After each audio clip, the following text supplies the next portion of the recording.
नमस्कार। आप सभी को सुबह की राम राम। जय श्री कृष्णा। आज प्रभाती में मैं नेहा शर्मा भगवत गीता संदेश सार लेकर आप सबके समक्ष उपस्थित हूँ।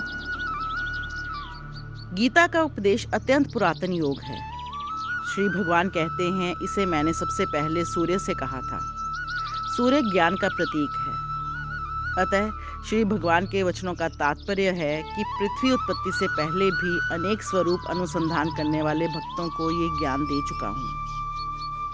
ये ईश्वरीय वाणी है जिसमें संपूर्ण जीवन का सार एवं आधार है। मैं कौन हूँ, ये देह क्या है, इस देह के साथ क्या मेरा आदि और अंत है, देह त्याग के पश्चात क्या मेरा अस्तित्व रहेगा, ये अस्तित्व कहाँ और किस रूप में होगा, मेरे संसार में आने का क्या कारण है, मेरे देह त्यागने के बाद क्या होगा, कहाँ जाना होगा।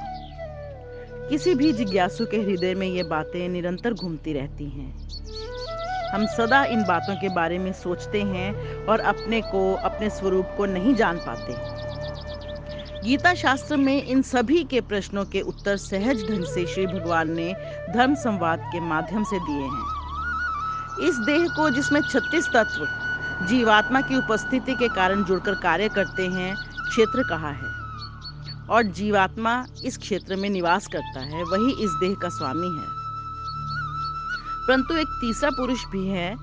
जब वह प्रकट होता है, अधिदैव अर्थात 36 तत्वों वाले इस देह यानी क्षेत्र को और जीवात्मा यानी क्षेत्रज्ञ का नाश कर डालता है। यही उत्तम पुरुष ही परम स्थिति और परम सत्य है। यही नहीं, देह में स्थित और देह त्याग कर जाते हुए जीवात्मा की गति का यथार्थ वैज्ञानिक एवं तर्क संगत वर्णन गीता शास्त्र में हुआ है।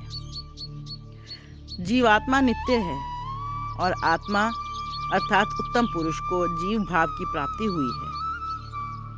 शरीर के मर जाने पर जीवात्मा अपने कर्मानुसार विभिन्न योनियों में विचरण करता है। गीता का प्रारंभ धर्म शब्द से होता है और गीता के 18वें अध्याय के अंत में इसे धर्म संवाद कहा गया है। धर्म का अर्थ है धारण करने वाला अथवा जिसे धारण किया गया है। धारण करने वाला जो है उसे आत्मा कहा गया है और जिसे धारण किया है वह प्रकृति है।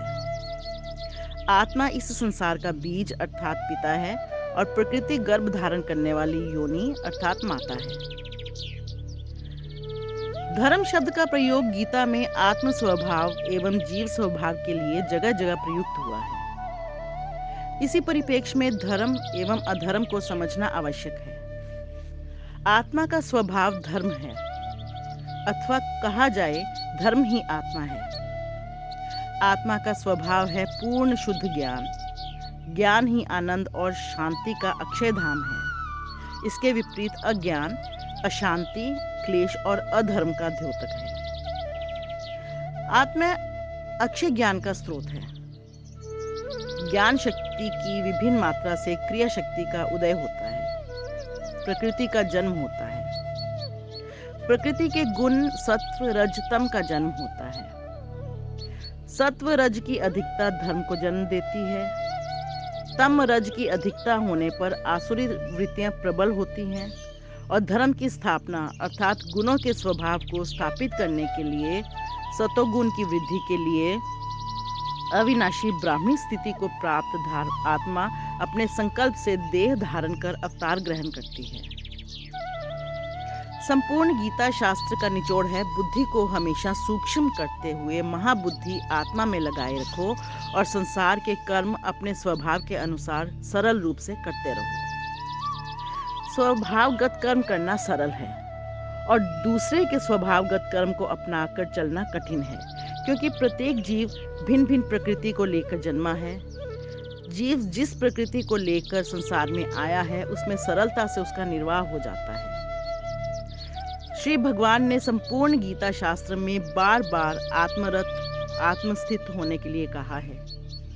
स्वाभाविक कर्म करते हुए बुद्धि का अनासक्त होना सरल है, अतः इसे ही निश्चयात्मक मार्ग माना है। यद्यपि अलग अलग देखा जाए तो ज्ञान योग, बुद्धि योग, कर्म योग, भक्ति योग आदि का गीता में उपदेश दिया है, परंतु सूक्ष्म दृष्टि से विचार किया जाए तो सभी योग बुद्धि से श्री भगवान को अर्पण करते हुए किए जा सकते हैं। इससे अनासक्त योग निष्काम कर्म योग स्वतः सिद्ध हो जाता है। धन्यवाद।